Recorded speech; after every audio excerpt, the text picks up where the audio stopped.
میرے آقا کریم صلی اللہ علیہ وسلم نے اس دین اور شریعت کو ہم تک پہنچانے میں میرے آقا کریم نے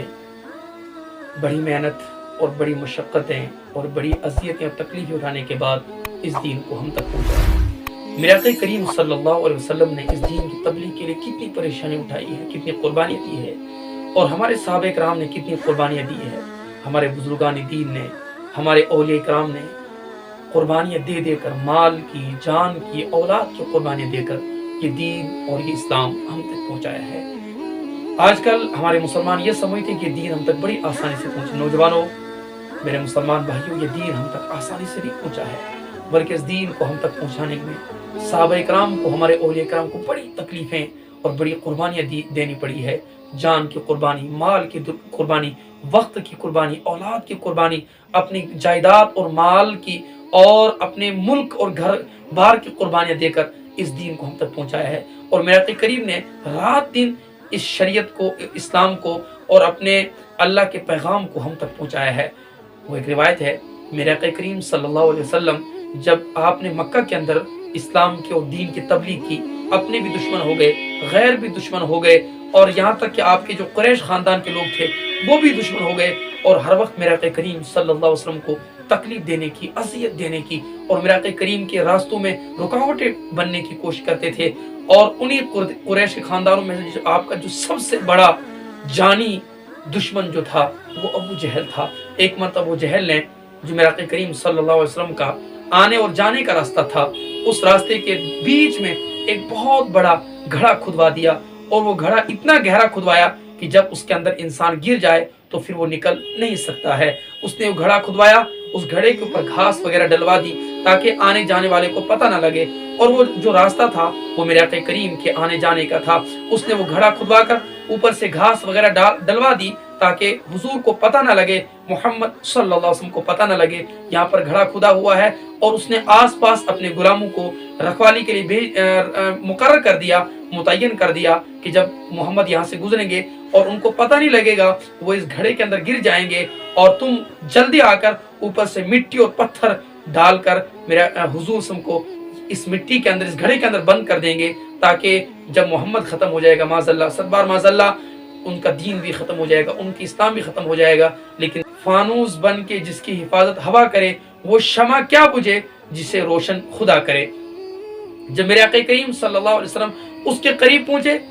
تو یہاں روایت میں مختلف الفاظ آئے ہیں۔ ایک روایت میں آتا ہے کہ میرے آقا کریم صلی اللہ علیہ وسلم کو پہلے ہی رب نے بتا دیا کہ یہاں پر ابو جہل نے گھڑا کھدوا دیا، میرے آقا کریم نے راستے کو چینج کر دیا۔ لیکن ایک روایت کے اندر آیا ہے کہ میرے آقا کریم جو قریب آئے تو وہ زمین، وہ جو گھڑا تھا وہ مل گیا، اور میرے آقا کریم وہاں سے گزر گئے، کیونکہ زمین بھی جانتی تھی کہ میرے اوپر سے جو گزرنے والا ہے وہ کوئی عام انسان نہیں ہے، بلکہ وہ دنیا کا بھی مالک ہے، آخرت کا بھی مالک ہے، وہ دونوں جہاں کا مالک ہے، کونین کا مالک ہے۔ زمین بھی یہ سمجھی اگر آج میری وجہ سے اللہ کے نبی کو تکلیف ہوئی، اور اگر میرے اس گھڑے کے اندر اللہ کے نبی گرے تو کل قیامت کے دن میں اللہ کے سامنے کیا جواب دوں گی۔ تو روایت کے اندر کہ وہ زمین، وہ گھڑا مل گیا، میرے آقا کریم آسانی سے آگے چلے گئے۔ جب میرے آقا کریم آگے چلے گئے تو ابو جہل نے دیکھا کہ اللہ کا نبی تو چلا گیا، تو ہماری محنت، ہماری اتنی مشقت اور اتنی دن کی محنت سب ضائع ہو گئی۔ ابو جہل اسی ڈپریشن میں اور اسی پریشانی میں اچانک دوڑ کر آ جاتا ہے، اسی گھڑے کے اندر گر جاتا ہے۔ جب اس گھڑے کے اندر گر گیا، اب اس نے جو اپنے غلاموں کو چلانا شروع کر دیا، مجھے نکال دو، مجھے نکال دو، لیکن وہ اس نے اتنا گہرا کھودا تھا کہ وہاں سے نکلنا مشکل تھا۔ اب اس کے غلاموں نے رسیاں ڈالی، لیکن اللہ کی قدرت، جب رسیوں کو نیچے ڈالتے تھے وہ کنواں اور نیچے جاتا تھا، جب اور لمبی رسی ڈالتے تھے وہ کنواں اور نیچے جاتا تھا۔ جب ابو جہل کو پتہ لگ گیا کہ اب دنیا کی رسیاں کام نہیں کریں گی، دنیا کی کوئی طاقت کام نہیں کر سکتی ہے، تو اس نے کنویں کے اندر سے جو اس نے آواز دی، کہا فنادى ابو جہل من البئر ان مضوا الى محمد واتونی به فانه لا يخلصني دونه۔ اس نے کہا او میرے غلاموں، اب مجھے اس کنویں سے کوئی نہیں نکال سکتا ہے،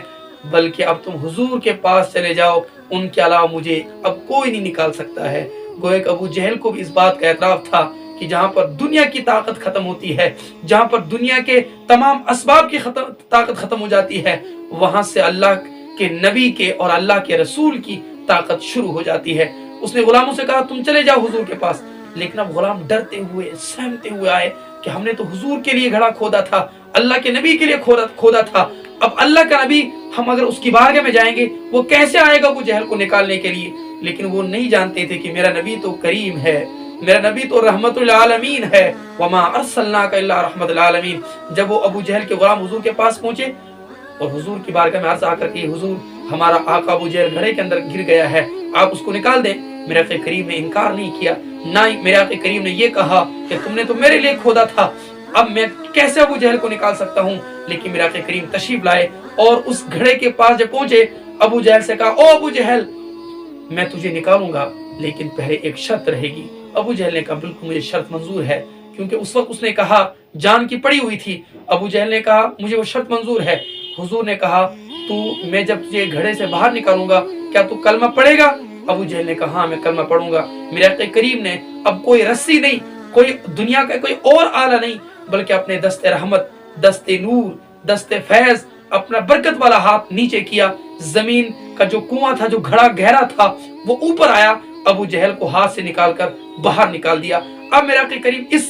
طاقت میں تھے، اس امید میں تھے کہ ابو جہل کلمہ پڑھے گا، لیکن ابو جہل نے باہر آ کر کلمہ نہیں پڑھا۔ حضور کے اس احسان کا کیا جواب دیا؟ اس نے کہا محمد تو بڑا جادوگر ہے، تیرا جادو تو بڑا خطرناک ہے۔ اتنی تکلیف اور اتنی باتیں کسنے کے بعد، اتنی خطرناک جملے کہنے کے بعد بھی میرے آقا کریم نے اس سے کچھ نہ کہا، اس کو بھی معاف کر دیا۔ یعنی میرے آقا کریم صلی اللہ علیہ وسلم نے اس دین کے خاطر اپنوں کی تکلیفیں بھی سہی ہے، غیروں کی تکلیفوں کو بھی برداشت کیا ہے، اور اس تکلیف اور اتنی مشقتیں، اتنی پریشانی اٹھانے کے بعد میرے آقا کریم صلی اللہ علیہ وسلم نے اس دین کو، اس اسلام کو ہم تک پہنچایا ہے۔ یہ رب کا بڑا احسان ہے، یہ ہم پر حضور کا بہت بڑا احسان ہے۔ آج لوگ یہ سمجھتے ہیں کہ ہم سے دین آسانی سے پہنچا ہے، نہیں میرے نوجوانوں، یہ دین ہم تک بڑی مشقتوں سے پہنچا ہے۔ ہمیں ہر وقت جب تک ہماری یہ زندگی ہے، ہماری جب تک یہ سانسیں ہیں، ہم نے یہی کوشش کرنی ہے کہ ہم نے دین کی تبلیغ کرنی ہے،